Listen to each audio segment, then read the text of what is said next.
आमच्या प्रभागाच्या सगळ्या ऑलमोस्ट समस्या मालकाच्या विजेने ऑलमोस्ट पूर्ण पडत आहेत. आम्ही ज्या काही राहिलेले आहेत, काही काही रस्ते राहिलेले आहेत, त्यांची मंजुरी आलेली आहेत.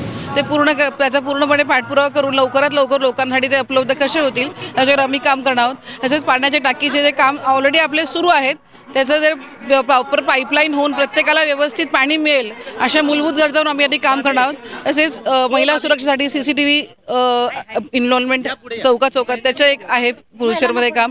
तसेच आमच्या भागात थोडं ओपन स्पेस डेव्हलप करण्याचं जे काम आहे ते थोडंसं लोकांनी आमच्याकडनं त्याची अपेक्षा केली आहे, त्याच्यावर आम्ही नक्कीच काम करू. आरोग्यविषयीच्या सुविधा आता पंढरपुरात सगळ्या आहेतच. त्याच्याबद्दल डेंग्यू, मलेरिया, चिकनगुनिया याच्या ज्या साधी परिस्थिती त्यासाठी फॉगिंग म्हणा किंवा पेस्ट कंट्रोल म्हणा, डासांसाठी कंट्रोलच्या आपल्या योजना आहेत त्या चालू ठेवणार आहोत. तसेच आपल्या काही अपघात झालेले आहेत किंवा कामगारांसाठी काही योजना चालू आहेत सध्या, तर त्या सगळ्या योजनांचे जे निधी आहेत ते वेळच्या वेळी हे व्हावे आणि त्यांना जास्तीत जास्त नागरिकांना लाभ घेता हवा याचं आम्ही बघणार आहोत.